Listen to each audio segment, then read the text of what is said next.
Experience the joy of watching your friends and family's faces light up when you feed them wild game you harvested and made into delicious sausages.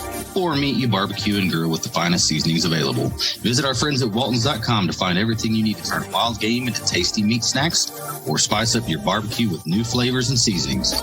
With over 500 seasonings to choose from, there's something that everyone will love. They even have step-by-step videos and how-to articles at Meatgistics to help you go from animal to edible.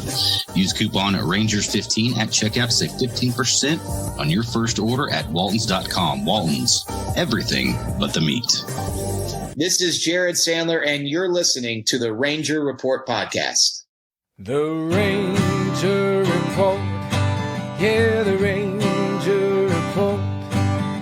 If you want the inside scoop, listen to the Ranger Report. Oh, here we go.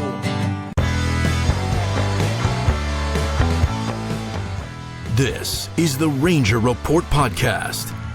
News, insights, predictions, interviews, and information about the Texas Rangers from the major leagues to the minor leagues. And now, here are your hosts, Ben Dieter and CJ Berryman.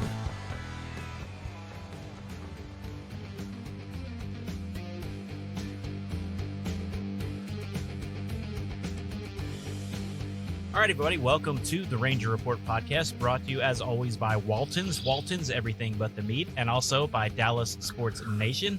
CJ has the day off today, so I had to go back through my Rolodex and find someone that I podcasted with for like 335 years, Nathan Hague from the Hague Sports and news writer in Marshall, Texas. Nathan, how you doing?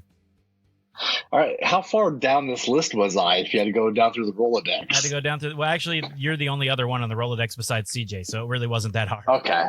I wasn't sure because I thought maybe you might have Rick Riley or someone like that. If like Eric Nadel wanted to co-host, that I would have been fine with that too. Yeah, and I would have completely understood that too. I thought you probably would have. So, no, Nathan, always fun to have you on, man. Oh, yeah, absolutely. It's good. I always love it. I miss it. It's so hard to do for different reasons, but like I miss it, and it's like it's always good to be back on.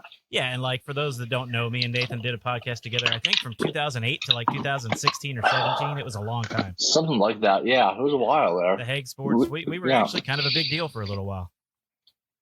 Yeah, no, it was some great memories. We did like a lot of there's a lot of segments and stuff that I love that we did, and I was actually thinking of a couple of them that especially with how times have changed, how it wouldn't stop us from doing it, quite honestly. I think we would still do the Drama Queen Award. Oh, yeah, but some of the little skits some of those things probably would get in trouble for now. Do you remember, not to go off on a tangent too much, but do you remember that? Because there was I believe a city league softball team in California for homosexuals, and there was a guy on there that apparently got its trophy stripped away. Remember this? I do remember its trophy, because one of the guys apparently was considered not gay enough. Yes, I remember. So that. let me just say the little thing that we did on that, we'd probably get in trouble for today. We probably would, but you know what? It was all in good fun, and back then we didn't have the cancel police quite as bad as we do now. Right. Yeah. How many people there'd be an outrage? Cancel Hague Sports. Yeah, we would have been long gone. But and like I said, some of the skits, some of the songs we wrote, we probably would have gotten in trouble for. By the way, I was going through my emails because my email's almost full. We're way off topic, but that's what we do, so that's cool. But I was going through and I found old emails between you and me, and I actually found some of those songs that I had emailed you. That's awesome. So because I lost some of them, and now I found them again. So I might re-forward those to you just so you can run down memory lane and listen to some. Oh man, that's good stuff. Jesus, take the ball. Oh man, we had several of them on YouTube too. Actually, you can still find some of them there if you go to some the of them. Hague Sports on YouTube. Yeah, search the Hague Sports, and you can find. Good times. Anyway, we're here tonight to talk about today, whenever you're listening to this, to talk about the Rangers. A lot has happened in the last, I don't know. I think we podcasted last Wednesday, so in the last 5 days, several things have happened. Okay, so that Wednesday is when the commissioner sent out that press release or whatever saying another 2 series were being taken away. Yeah. It looked, and you and I had texted back and forth a couple times about that day, because we're like, man, I'm really starting to think there's not going to be a baseball season. And it was a depressing feeling, really, because it was like we were so far from it. And like the next day, it was like a complete 180. Yeah. So like, from what you've heard, like what happened in that time? Because it's so crazy that it was a complete 180. And it's not only are those series not being taken away, but they're saying we're going to have a full 162 game season. So like, wow, that's so different. That is complete opposite. It's good, but it's complete opposite of what we just heard. So like, I'm curious as to what happened in that time for you. I think it was the vote. If you looked at what happened, the player representatives all voted no to the deal, and the players that weren't being represented by those 8 or 9 guys, almost all of them voted yes. So I think the players who aren't making $28 million a year really wanted to play baseball, and the other ones didn't think the deal was good enough. And I think once Rob Manfred found out that the players are going to vote for it, then he realized, okay, maybe we can save the season. And also, I mean, his PR took a huge hit. Like, still no one likes the guy. Oh no, and that's the case for all the commissioners too, by the way. Yeah. But I mean, he's got a lot to do if he's going to recover, and I don't know that he ever will. Because of some of the stuff he said before the lockout and during the lockout. Right. He called the World Series trophy a piece of metal. Right. I was just about to bring that up. Yeah, and he said that, it wasn't profitable to be a baseball owner. And here's the thing too, like baseball has a problem. I mean, obviously we all love the game, but like it's got the problem in that guys just aren't nearly as recognizable as the other sports. Yeah. Like you don't have to be a basketball fan to know who LeBron James, Tom Brady, and are. Like you don't have to follow that at all. Whereas like, how many guys are going to be like that? Like, or is that the case for? Like just an average fan, or not even a fan, like someone who's not even a fan of baseball sees, Mike Trout. Yeah. I mean, Big Papi, who's no longer in the league, but like, so how many guys are like that now in the league? Well, yeah, and if you think about, I mean, even like college sports, like before he was in the NFL, everyone knew who Joe Burrow was. Everybody knew who Trevor Lawrence was, and that was when they were in college. I mean, yeah, everyone knows who Nick Saban is. How many major league managers can you name right now? Right. Not very many, and we cover sports. Right, exactly, and that's the thing. Like you can name, pretty much every NFL head coach. Yeah, I can name a bunch of them. I can name almost every starting quarterback around the league, and I follow baseball way more than football. But I follow the Rangers. I can tell you everything about the Rangers organization. Right. But you asked me, who's the ace in Milwaukee? I can't tell you that.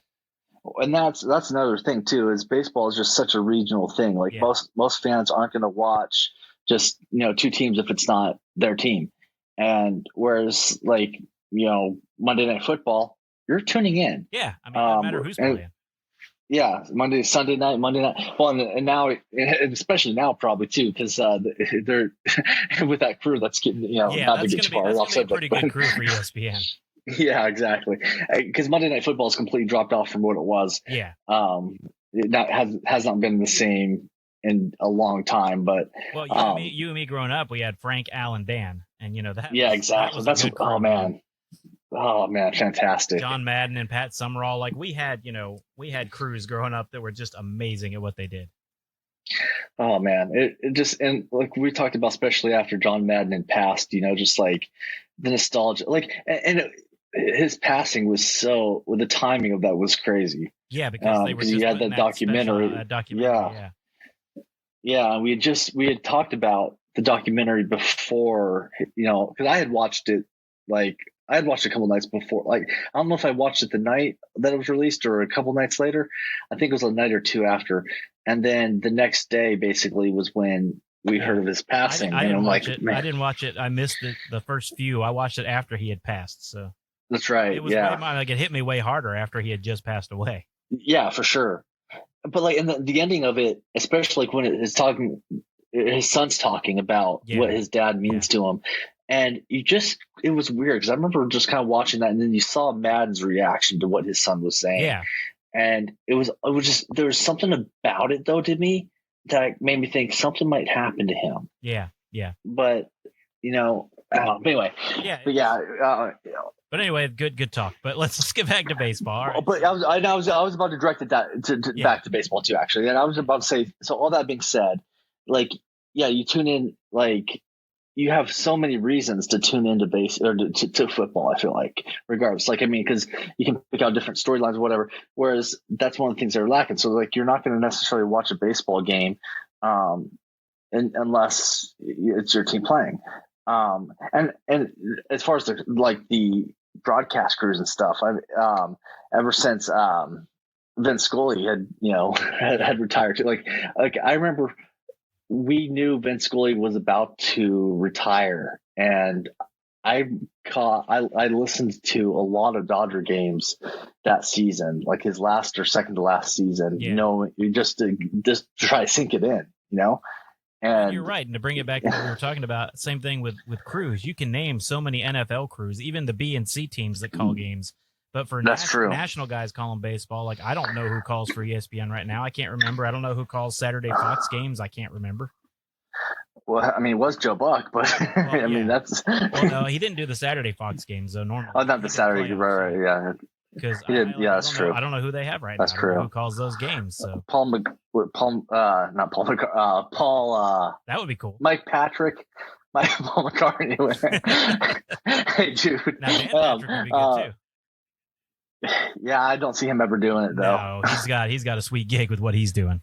Oh my gosh, yeah, he does. There's a guy, I don't know, but that's your exact point though. Like, I mean, that's just proving what you're saying. We're guessing, trying to remember, and that's like you said, it's so regional now. CJ Nikowski, who calls for the Rangers, and Dave Raymond, Eric Nadell and Matt Hicks. We know all that for our local guys, but not really national baseball. So yeah, they do have a problem with that, and I think here's what I've been saying is, I don't think baseball games take too long. I think baseball games are too slow, if you know what I mean.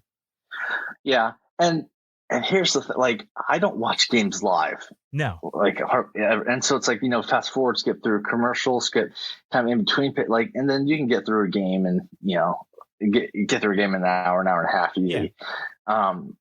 But like, I say that to say, like, I don't realize how long they actually are though. Yeah. Just because I don't sit there and watch, like, because I skip a bunch of that crap. But I mean, but you're right though. Like, they, like, the advantage I think for baseball is that it's one of those deals where you can multitask at watching a game as a fan. Whereas, like, all the other sports are just fast and intense, and you can't, like. Yeah, you can just do whatever, hang out, watch a game, and chill, and have conversations about who knows what. Yeah. Where you can't do that with the other sports, but that also plays into that slowness that you're talking about. Yeah, and it's just the fact that there's so much time in between, and even if you're not talking about in between pitches or just in between things happening, because the way it is right now, there's more strikeouts than hits. So you're right. There could be 3 or 4 innings before something exciting happens. And you're talking about an hour and 20 minutes between something exciting happening. In a game where football, there's always something happening. And in basketball, there's always something happening. Even hockey. Right. Hockey, there's not a lot of scoring, but it's a fast-paced game. You have to keep your back eye and on forth, there. right. Well, and it's hard to see the puck on that, but that's a different story. But yeah, baseball is just like, and the best thing about Rangers baseball, driving around or working in a shop, is listening to Eric and Matt on the radio, because they're entertaining. They find ways to entertain you during the game, and that, I mean, I don't know that announcers should have to work really hard to find ways to entertain you when you're calling a sporting event. Right. I completely agree. Like, you need to stay out. Don't make yourself part of the story. Yeah. But they have to, because there's so much downtime. Eric Nadell, when we had him on, called it diversionary tactics, just to keep people listening. Yeah, no, that's true. That's true. All right, so let's move on to the lockout ended, and the first thing the Rangers go out and do is acquire what we all thought they would do, a new catcher. Yeah, I know, right? Who saw that one coming? and trading away Isiah Kiner-Falefa. Yeah. I mean, that was unexpected as well. And he stops in Minnesota, probably goes to Mall of America before being shipped off to New York. Yeah, and the thing is, I think, and I wrote about this on Dallas Sports Nation, I think that Isiah probably requested for them to shop him because, I mean, would you really want to be told, all right, this year you're going to be a stopgap until Josh Young is ready? I mean, he's a 26-year-old premier defensive shortstop, and he's thinking, I really don't want to go back to playing third and as a stopgap, but not even as the everyday third baseman. So I don't know this, but my guess is he probably requested to be traded somewhere. And I also wonder how long the Yankees were looking at him. Like, did they give the Rangers an offer, and then the Rangers realized, okay, we're going to get a better deal from the Twins, so he's going through there, so you go talk to Minnesota. Yeah, I mean, I think that's probably what happened, because if you look at who the Yankees sent to the Twins, there was a catcher involved in there.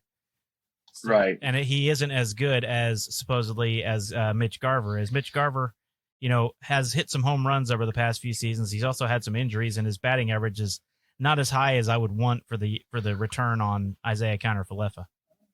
Yeah, no, exactly. I'm working on an article about that too, just like trying to justify why they decided now was the time to go out and get a catcher who's 31 years old.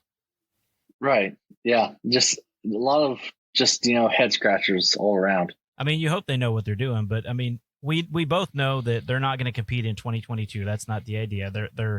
They're setting up for 2023 and beyond. You won't see Jack Leiter this year. You probably will see Cole Winn, but you won't see a lot of the Ricky Vanasco. You won't see a lot of these high touted prospects yet, because they're just not ready to be there yet. So I think the Rangers are kind of going to roll with what they have. And at third, I mean, if you remember at the end of the season last year, their best hitter was Andy Ibanez. And I think that's right. Probably who the Rangers are going to wind up starting at third, unless they go out and get like a Charlie Culberson or a Brock Holt again. Have they reached out to you about taking that spot? Well, of course, but I didn't want to take that away from a young player. Yeah, no, you don't want to do that. Yeah, I mean, I'd hate to embarrass those young guys at my age. Oh man, it just can't. They think their career's over because they just can't compete with you. Well, I think I'm going to let you finish the show by yourself. I'm going to retire from podcasting. Oh wait, I'm back now. I changed my mind. Wow, that was quick. I couldn't even get a word in. The best joke I saw, the best two jokes I saw, well, one about Tom Brady retiring, was the MLB lockout lasted longer than Tom Brady's retirement. That's true. And the other one was Rob Manfred punished baseball fans more than he punished the Astros players. Yeah. So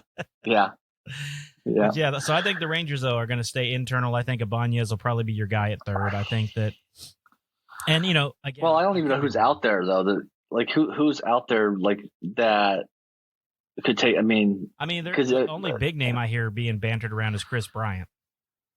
Okay. Because he can play outfield and infield. So, but he's going to cost too much. I don't think the Rangers want to spend. He's getting up there too. And he's getting up there. But like I said, if you're looking for a stopgap, because Young should be back this year, maybe. Yeah. But even if he's not, you're just looking for a stopgap for 1 year. I wouldn't bring in a $20 million player, for a stopgap. Culberson and Holt are still out there. And of course, they're for outfield, they're still talking about Seiya Suzuki, but they got, Cole Calhoun, and now they picked up Jake Marisnick on a non-roster invitee deal to see if he can work out in the outfield. He's an interesting player because he was on that 2017 Astros teams. I don't know how much Rangers fans would accept Jake Marisnick. Yeah, I mean, definitely not as a long-term answer. No. It's like, and sorry, I don't mean to bring it back to football again, but like when you're looking for a quarterback, sometimes you just have to accept that you're not going to get your guy for the future, like this particular season. Yeah.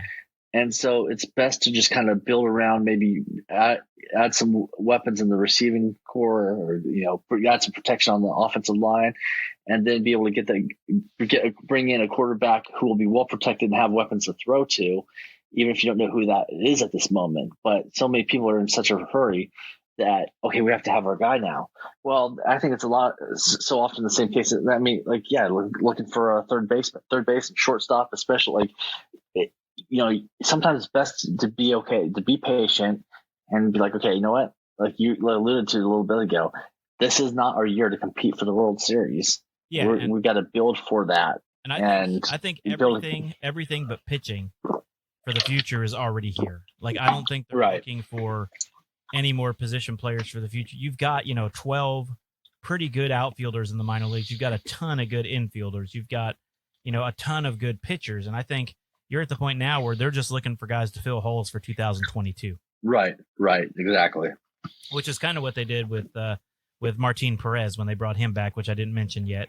They brought Perez back on a 1-year, $4 million deal. I mean, they've been doing that for years with Jordan Lyles and Kyle Gibson. Yeah. And, and some of them have worked out. Lance Lynn, some of them haven't. Jordan Lyles and Mike Foltynewicz obviously didn't work out. But if Martin Perez can just eat up some innings and, win 7 or 8 games, give you a 4.5 ERA, I think you take that. Yeah, I agree. So I don't think they're really looking for him to light it up, and become an all-star pitcher. They're just looking for him to get in there and to eat up some innings so these young guys' arms don't get worn out during the season. Right. So, all right, what else do I want to talk about tonight? We talked about that. So looking at the roster going forward, we did mention that. I did mention that we would probably talk a little bit about that. For my starters, I think number one is going to be the guy they brought in, Jonathan Gray. I just don't know who else you go with at this point. Like, I figured it could be like Dane Dunning or Taylor Hearn if they were starting at home. But since they're starting on the road, I don't think it makes as much sense to start, give a guy a reward for pitching through that bad season last year on the road. I think the way I have it, I have Taylor Hearn starting the first home game. Okay. Because I think that would be more important I think the Rangers would want to reward him by starting him in front of the home crowd, where it doesn't really matter to Gray because he wasn't here last year when they went through the, horrible season that they did. Oh man. And it could also be Dane Dunning. I think it's probably going to be one of those first two. Yeah. That you mentioned. And I think you could potentially swap those two, but for the reasons you mentioned, yeah, I think I that does make the most sense. Yeah. And then number 3, I had Martin Perez starting. And again, I could see him starting the first home game too, just for nostalgia for Rangers fans. Yeah. But I figured I have Taylor Hearn 4, and then I had a lot of people, Colby Allard started a bunch last year, AJ Alexy, Jake Latt, Spencer Howard, but I went with Glenn Otto because that seems to be the one that the Rangers really want to succeed. Okay. Yeah, I can see that. Yeah, and even though Colby Allard, had a decent season, it wasn't great.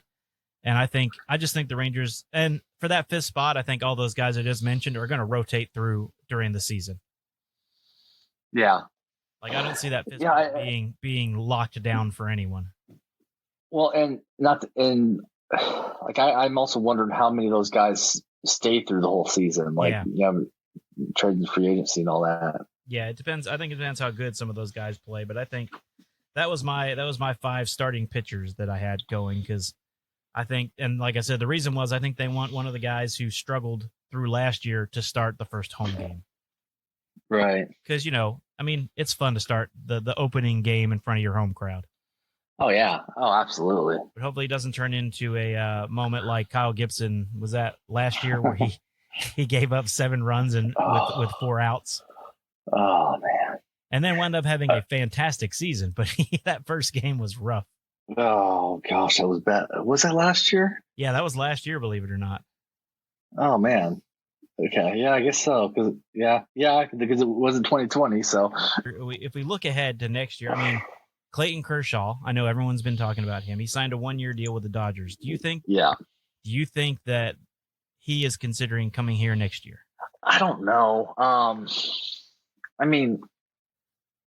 That'd be basically this farewell tour if he did. Yeah. The reason he chose the Dodgers this year, he said, the reason he chose the Dodgers this year was for a chance to win the World Series. And he knew that wouldn't happen with Texas this year. Yeah, exactly. I could see it, but my gut says it's not going to happen. Yeah. I would love it if I was wrong. I'd love to see him come. Of course, his better days are behind him, as we know. But I would love to see him come, but I don't really see it happening. And he's probably just going to go watch his buddy Matt Stafford over there. Win some more games for the Rams. Just won a Super Bowl, so they both won a championship in their sport now. Yeah, exactly. Yeah. One of those two did not have the strongest arm of his graduating class. That is correct. In high school. Which is crazy. Yeah, I know, right? Yeah, because both those guys, wow. But so going forward, I think the Rangers are going to have a decent season. I mean, definitely better than 62 wins from last year. Definitely a much better season than that. So I think, or 60 wins. Sorry, they were 60 and 102. Yeah, definitely better than that. But, if you had to guess, since I don't know when you're going to come back on again, how many wins plus or minus do you have the Rangers having? Have you thought about that at all yet? It's not since the lockout ended. Yeah. So I hadn't really given it much thought because I was, I had thought about it, especially when before the lockout started and when they went out and spent some money in free agency. Yeah. I'm just gonna go right around 500 mark. I'd be real happy with the 500 mark. I mean, if they finished 81 and 81, yeah. I have them at 75 right now, so we'll see. Yeah. But I think, I had them 75 plus or minus, 4 or 5 wins. So I think you're right on target too. I think a lot of people have them right around 500. Now, if their young pitchers take a step forward, I could see them winning more games, but that's a big if. Right.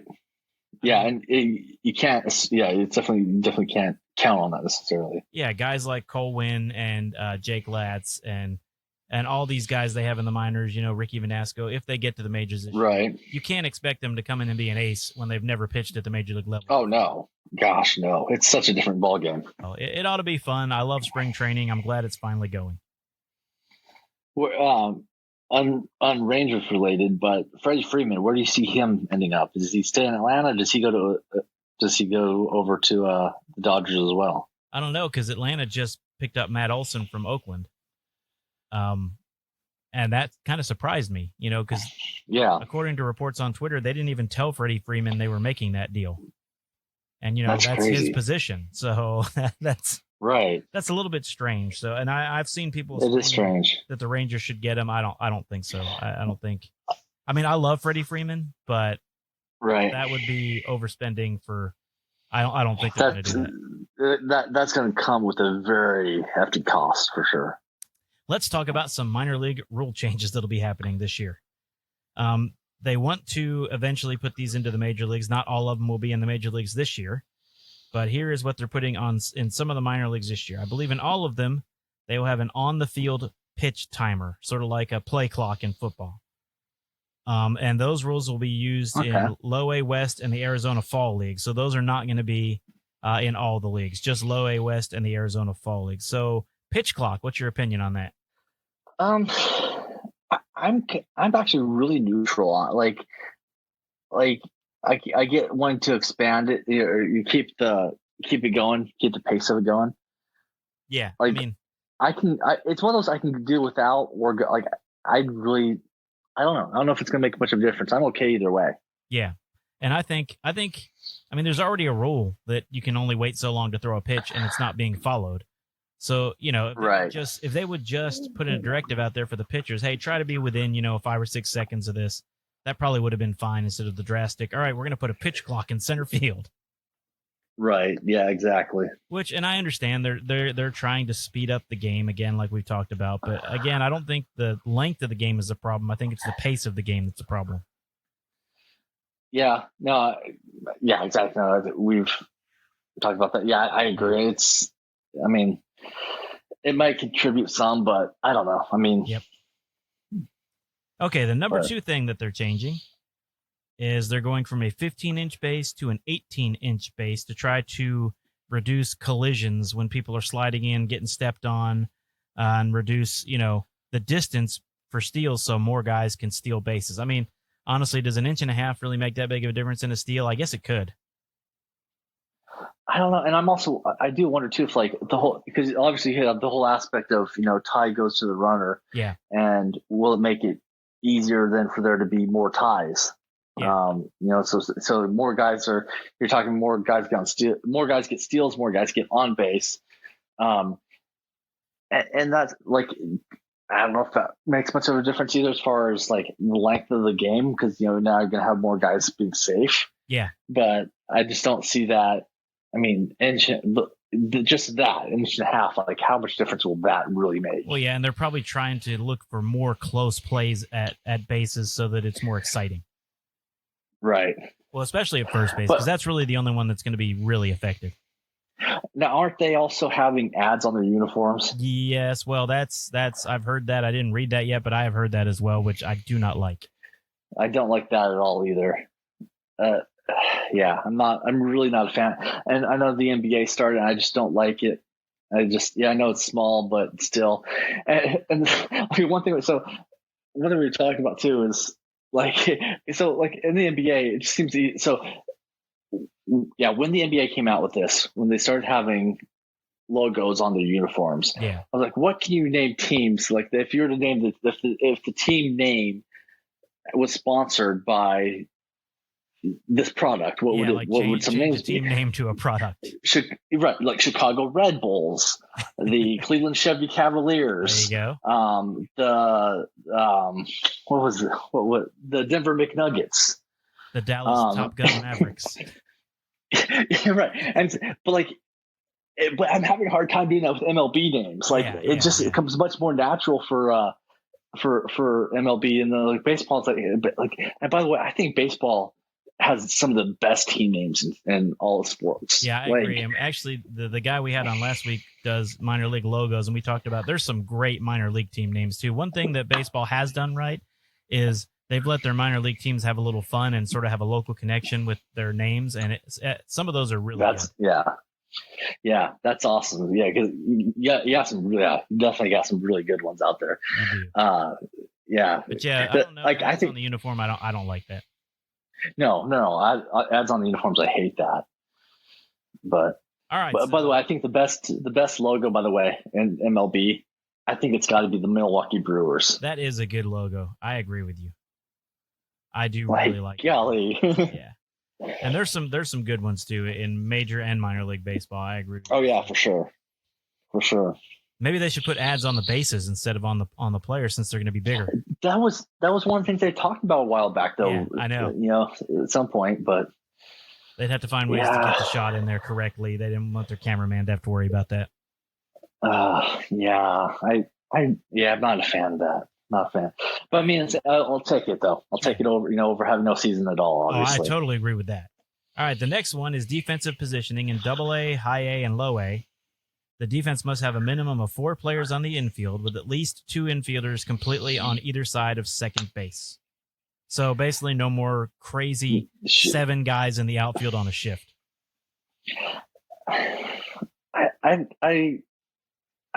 I think just go with the strategy. I think that having that rule takes away strategy. I'm not a fan of the rule. The thing is, I'm torn on this one because I don't like the fact that they put everyone on one side of the infield. But on the other hand, I mean, and here's the deal. Like a 98-mile-an-hour fastball, when people say just take it the other way, that's really hard to do, no matter who you are. Right. If the ball's coming in. If it's in, at 98 miles an hour, I don't even know if any professional batter could get it the other way. But a couple of bunts, but again, if Joey Gallo bunts, then you've taken away the threat of the home run, so that works as well. So, like you said, It's a strategy thing, and while I don't like it, I also don't know that they needed a rule to change it. Right. Yeah. I can see that. It makes sense. I don't like the. I think I'm on the same page as you, because it does take away strategy and shifting. It's like, okay, if they're on that side, then try to aim for that. I don't know. Yeah, and that's the thing. It's just hard because when you think about the speed of the ball and all that, and especially if they're pitching them in, I don't know of any professional batter could take a 98-mile-an-hour up and in ball and go the other way with it. Yeah. But again, that's part of the strategy. You pitch him up and in so that he can't go the other way. Right. Exactly. So it's just kind of fun. I think we'll see how it works. At least it's in the minors and not the majors yet. Right. Yeah, exactly. And that's the thing. It's like, if it makes its way up to the, I don't know. It's definitely like the minors are basically like the guinea pig right now. Yeah, that's what they're doing. They're using to figure out if stuff works or not. Right. Exactly. All right. And the last one to me is something that I've never really wanted to see. And I'll admit that because I'm old and I like the human element in a game.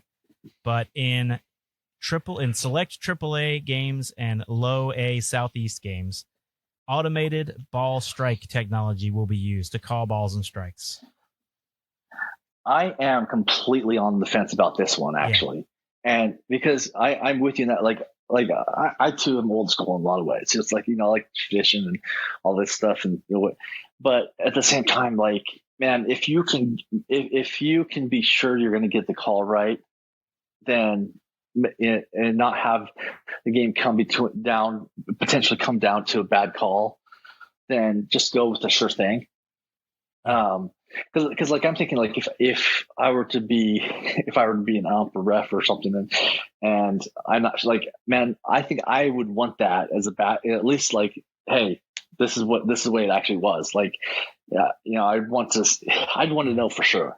And it's just I'm on the fence about it. The one that gets me is in low A, in the low A Southeast Division, MLB is going to test what they're calling a challenge system, in which umpires call balls and strikes, and the pitcher, catcher, and batter have the ability to appeal the umpire's call. See, in challenge games, each team will receive 3 appeals. So if you get a successful appeal, then you still have 3 more. Now, talk about slowing the game down. Right. That is a big issue with that. Either have the automated system or have the umpire, but I don't really like throwing a challenge flag for that's a strike, not a ball, Right. If you watch those games, I mean, it's amazing how often they're right. Yeah. I mean, obviously they do this, and then and also it takes away the strategy of players know which umpires call, inside strikes, which umpires call outside strikes, which ones call high and low strikes, and they strategize how they pitch around the umpire behind the plate. Right. Yeah. And you can't do that. Well, even a catcher. Yeah. Even the catcher, the way the catcher can kind of just reach out just outside the strike zone and make it look like he actually caught it there when it, there's some catchers that are just brilliant at that. Oh yeah, Jose Trevino actually for the Rangers is one of the best at that. Yeah. Yeah, exactly. So it's just that stuff kills that kind of thing though. Yeah. Right, exactly. And to me that kind of stuff is funny to watch too when they do that is watching them, especially the ones that are way off that they try to pull back in like it's a strike. Those crack me up. Yeah, exactly. But yeah, so that takes away again strategy. But this again is all for as far as speeding the game up. I don't see that happening with being able to protest balls and strikes. Thanks for listening to the Ranger Report podcast. Find us on Twitter, Facebook, and at therangerreport.com.